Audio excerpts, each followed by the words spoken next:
आप सभी को सादर जय श्री कृष्ण। भगवान पुरुषोत्तम से प्रार्थना करता हूँ कि आप सभी स्वस्थ रहे, व्यस्त रहे और मस्त रहे।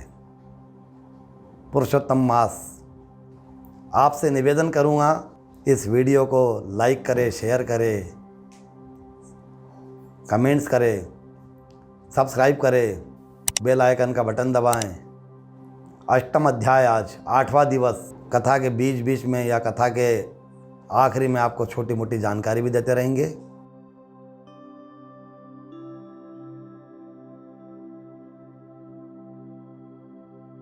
भगवान नारायण, नारद जी से कहते कि नारद, कल के कथा प्रसंग में वाल्मीकि ऋषि का राजा दृढ़धनवा से और के पूर्व जन्म का इतिहास सुनाया और राजा गौतमी के वचनों को सुनकर के ब्राह्मण को कुछ संतोष हुआ। दुख का परित्याग करके मन में धैर्य धारण करके वह ब्राह्मण सुदेव अपने नित्य नैमित्तिक परिकर्मों में लग गया। जो होने वाला है वह निश्चित ही होगा, इसमें कोई टाल नहीं सकता है।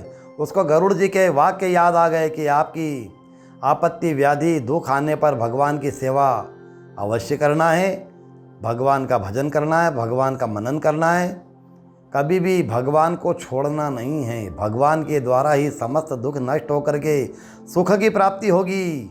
इस परम वाक्य को मन में धारण करके भगवान की आराधना करते हुए अपने दिनचर्या में संलग्न रहने लगा। आपके ऊपर भी कभी दुख की विपत्ति हो जाए, कोई परेशानी आ जाए किसी भी प्रकार की, तो निवेदन करेंगे भगवत भजन नहीं छोड़े, भगवान का सामीप्य नहीं छोड़े। जो होना है वो तो होना ही है, पर फिर भी आने वाले भविष्य के लिए आप भगवत भजन करते रहे ताकि आपका समय थोड़ा सा उसमें कुछ सुधार हो, पूर्व की गलती ना दोहराएं। इसलिए भगवत भजन अवश्य करें, परोपकार करें, दान करें, छोटा मोटा जितनी आपकी श्रद्धा हो। इस प्रकार कुछ समय और बीत जाने पर जब उस बालक की उम्र ने 12 वर्ष में प्रवेश किया, बालक 12 वर्ष का पूर्ण हुआ, क्षमा करें, बालक 12 वर्ष की आयु में प्रवेश करता है। और ऐसे ही एक समय की बात है कि ग्रीष्म ऋतु का समय था। आश्रम के आसपास फूलों के वृक्ष सूख जाने से पूजन के लिए समिधा, कुशा, पुष्प लाने के लिए ब्राह्मण बालक वन में गया हुआ था और उसकी पत्नी गृह कार्य में व्यस्त थी। बालक सुखदेव बराबरी के लड़कों के साथ जल क्रीड़ा करने में बावड़ी पर चला गया।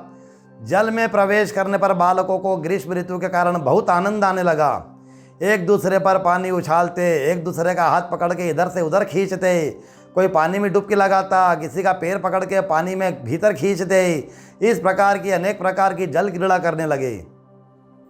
इस तरह पानी का खेल खेलते खेलते काफ़ी समय व्यतीत हो गया। थकावट होने लगी, परंतु बाहर भयानक ग्रीष्म ऋतु, गर्मी हो रही थी, पानी से बाहर निकलने की इच्छा नहीं हो रही थी उनकी। इस प्रकार थकावट में शरीर शिथिल हो जाने पर भी बालक सुखदेव ने श्वास रोक करके पानी में घुस करके अपने मित्र का पैर पकड़ा और गहरे पानी में खींच करके ले गया। नीचे पानी के तल घर में पहुंचते ही रोका हुआ श्वास छूट गया, पानी उसके पेट में भर गया और उसके प्राण पखेरु निकल गए। मित्र वर्ग सुखदेव जी को ऊपर न आया हुआ देख करके भयभीत हो गए। बावड़ी से बाहर निकल कर चिल्लाने लगे और भागते भागते माता गौतमी के पास जाकर के सुखदेव का पानी में डूबने का दुखद समाचार सुना दिया। सुनते ही गौतमी हाहाकार करती हुई मूर्छित होकर के गिर पड़ी। उसी समय ब्राह्मण सुदेव भी वन से आकर के पुत्र के मरण का समाचार सुन करके कटे हुए वृक्ष के समान पृथ्वी पर गिर कर बेहोश हो गया। थोड़ी देर के बाद जब पति पत्नियों की मूर्छा दूर हुई, तब दोनों हाहाकार के रोने लगे, बदहाली को कोसने लगे। तब तक बालक सुखदेव का मृत शरीर पानी से फूल करके ऊपर तैर रहा था। दोनों ने बालक के शरीर को बावड़ी के बाहर ला करके गोद में रख करके आलिंगन करते हुए बारंबार उसके मुख को उसकी माता चूमती और रुदन करती। ब्राह्मण सुदेव कहता कि हे पुत्र, तू निंद्रा त्याग कर, जल्दी से उठ, मुझे बात कर, मेरे से बात कर, आंखें खोल करके हमारी तरफ देख तो ले। यह शब्द सुनने के लिए हम अधीर हो रहे हैं। इस वृद्धावस्था में हम दोनों का छोड़ करके जाना तेरा उचित नहीं है। देख, तेरे लिए तुझे अध्ययन करने के लिए बुला रहे हैं। हम तुझे छोड़ करके अब आश्रम भी नहीं जाएंगे। घर जाने का कोई मतलब ही नहीं है। हमारे लिए घर अब जंगल के समान हो गया है। हे भगवान, मैंने कोई ब्रह्म हत्या नहीं की, आज तक कोई पाप कर्म नहीं किए, फिर यह किस कर्म की सज़ा मुझे दी गई है, इस किस कर्म का फल मुझे भोगना पड़ रहा है। मुझे बालक की मृत्यु देखनी, मुझे यह उचित नहीं है। हे भगवान, मैं वृद्ध असहाय हूँ, मेरा सिर्फ एक ही पुत्र सहारा था, उसको भी तुमने मुझसे छीन लिया, अब मैं किसका सहारा करूँ। हे भगवान, आप तो बड़े दयालु हैं, क्यों निष्ठुर हो गए हो, फिर मेरे लिए ऐसी कठोरता क्यों कर रहे हो।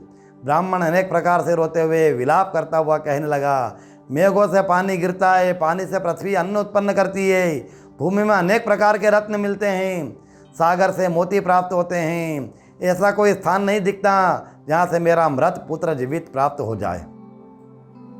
पुत्र, तू भी मेरे ऊपर दया नहीं करता, एक बार हमसे बात करके देख, तेरी माता किस प्रकार बिलक बिलक करके रो रही है। आज तक तूने कभी इनसे पूछा भी ना, कहीं नहीं गया, काशी में नहीं गया, वेद विद्यान नहीं, नागा नहीं किया, फिर भी तू आज इतना निष्ठुर क्यों हो गया। तेरे ये मीठे वचन अब हम कहाँ सुनने को मिलेंगे। मेरा हृदय भी कितना कठोर है, मुझे धिक्कार है। बालक को मृत देख करके मेरे भाग प्राण नहीं निकल रहे हैं। वे राजा दशरथ धन्य हैं जिन्होंने पुत्र को वनवास जाता देख करके अपने प्राणों का परित्याग कर दिया। मैं दुख की अग्नि में जल रहा हूँ, पर मेरे प्राण नहीं निकल रहे हैं। हे देवादिदेव, हे जगन्नाथ, हे दीनों के पालक, हे दीनबंधु दीनानाथ, हे लक्ष्मीपति वैकुंठपति, आपके सिवा अब मैं रक्षा करने वाला, मेरी रक्षा करने वाला कोई नहीं है। तीनों लोकों में मेरे समान मूर्ख और दुर्भागी कोई नहीं होगा।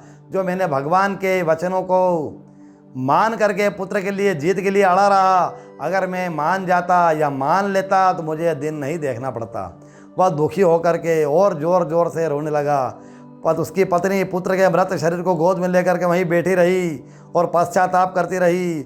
उन्होंने निश्चय कर लिया कि अब हम जीवन छोड़ करके वहीं बैठे बैठे अपने प्राणों का परित्याग कर देंगे।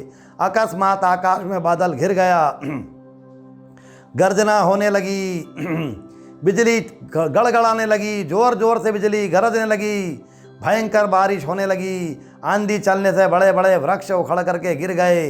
ऐसा भयंकर प्रकृति का तांडव हुआ। ऐसा उन्माद होने पर ब्राह्मण पति पत्नी दुखी होकर के रोते हुए अन्न जल का परित्याग करके वहीं बैठे रहे। कभी अपने भाग्य को कोस रहे थे, कभी पुत्र का आलिंगन करते, कभी देवादिदेव भगवान से अपने दुख का वर्णन करते हुए दया की भीख मांगते। उनके ऐसा करते करते 1.25 महीना हो गया, यानी 40 दिन पूर्ण हो गए। समय बीत गया, कब सूर्य उदय हुआ, कब अस्त हुआ, इसका भी उनको कोई ज्ञान नहीं रहा।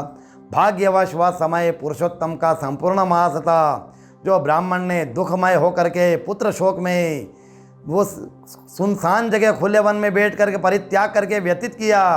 परम पिता भगवान पुरुषोत्तम का अत्यंत अनंत पुण्यदाता मास में अपनी अज्ञानता अवस्था में ब्राह्मण के द्वारा जो कठिन तपस्या घटित हो गई, उसके द्वारा भगवान पुरुषोत्तम प्रसन्न होकर के ब्राह्मण के समक्ष प्रकट हुए।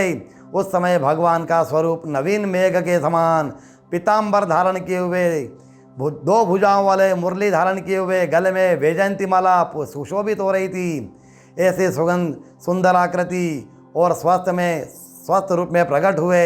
सुंदर वक्ष स्थल को, सुंदर स्वरूप को देख करके ब्राह्मण गोद से बालक का अमृत शरीर जमीन पर रख करके प्रसन्न मुख बारंबार दंडवत प्रणाम करने लगा और भगवान से कातर विनय अनुनय करने लगा। हाथ जोड़ करके खड़ा हुआ, हे दया के सागर, हे मोक्ष के दाता भगवान पुरुषोत्तम, हे मैं ब्राह्मण हूँ, आप मुझ पर दया कीजिए। तब भगवान कहते कि हे ब्राह्मण, तुम धन्य हो, बड़े भाग्यशाली हो। तूने जो इस पुरुषोत्तम मास में कठिन तपस्या की है, उससे मैं बहुत प्रसन्न हूँ। हे ब्राह्मण, यह मृत पुत्र जीवित अवश्य होगा, इसकी आयु 12 वर्ष की ही होगी। पुत्र सुख के अलावा और भी बहुत से सांसारिक सुख तुझे प्राप्त होंगे। इस पुत्र के साथ गृहस्थ सुख भोग करके इस शरीर को छोड़ने के बाद तुझे ब्रह्मलोक की प्राप्ति होगी। वहाँ 12,000 वर्ष सुख भोगने पर पृथ्वी पर मनुष्य योनि में वह पुनः जन्म होगा और इस संसार में राजा दृढ़धनवा के नाम से प्रसिद्ध होकर के धन बल वाहन संपत्ति राज ऐश्वर्य और दिन प्रतिदिन बढ़ करके चक्रवर्ती सम्राट के रूप में प्रख्यात होंगे। वही तुम्हारी दूसरे जन्म में, यही पत्नी तुम्हारे दूसरे जन्म में मेरी पटरानी होगी। सर्वगुण संपन्न सुंदर 4 पुत्र और कन्या होगी। अनेक दिन राज सुख में निमग्न होकर के व्यतीत होंगे। सांसारिक विषय में निमग्न होने से भगवान का स्मरण भूल जाएगा और यही तेरा पुत्र तोता का शरीर धारण करके यह वृक्ष पर बैठ करके मनुष्य के वाणी में तुझे उपदेश देगा, तुझे सावधान करेगा। इसके वाक्यों को सुनकर तुझे वैराग्य उत्पन्न होगा और फिर चिंताग्रस्त से मुक्त हो जाएगा। तब वाल्मीकि ऋषि के द्वारा यथार्थ ज्ञान प्राप्त करके तू भगवान की सेवा में लिप्त होगा तथा समयावधि के अनुसार मोक्ष को प्राप्त करेगा। इस प्रकार वरदान देते ही ब्राह्मण का मृत्यु पुत्र जीवित होकर के माता पिता तथा भगवान के चरणों में प्रणाम करके प्रसन्न मुख स्वस्थ हो गया। भगवान पुरुषोत्तम के द्वारा प्राप्त वरदान तथा जीवित पुत्र को देख करके ब्राह्मण की पति पत्नी अत्यंत प्रसन्न होकर के बारंबार भगवान के चरण में प्रणाम करते रहे, हाथ जोड़ करके प्रार्थना करते रहे कि हे महाप्रभु, दीनबंधु दीनानाथ, कृपालु कृपामय, मेरे मानसिक संदेह को दूर करने की कृपा की है। हे ऋषिकेश, मैंने 4000 वर्ष तक कठिन तपस्या की जिससे भगवान विष्णु प्रसन्न होकर के वरदान देने के लिए प्रकट हुए। मैंने एक पुत्र प्राप्ति का वरदान मांगा तो उन्होंने कहा कि तेरे प्रारब्ध में 7 जन्म तक पुत्र का सुख नहीं है। सो हे महाप्रभु, आज मैं देख रहा हूँ कि मेरा मृत पुत्र भी जीवित हो गया है और आपने इस ब्रह्मलोक का सुख, इस जन्म में मुझे अखंड चक्रवर्ती का राज्य, 4 पुत्र और 1 कन्या और संसार के समस्त सुखों का वरदान दिया है। बिना किसी तपस्या के, बिना किसी आराधना के यह मुझे क्यों दिया? यह सब देख करके मुझे बड़ा आश्चर्य हो रहा है। कृपया करके मेरे मानसिक संदेहों को दूर कीजिए। इस प्रकार ब्राह्मण सुदेव भगवान पुरुषोत्तम से प्रार्थना करता हुआ हाथ जोड़ करके खड़ा रहा। आज की कथा को हम यही विश्राम देते हैं। ईश्वर से प्रार्थना करते हैं, पुरुषोत्तम भगवान से प्रार्थना करते हैं कि इस प्रकार से आप कथा श्रवण कर रहे हैं, आपको ज्ञान की प्राप्ति हो।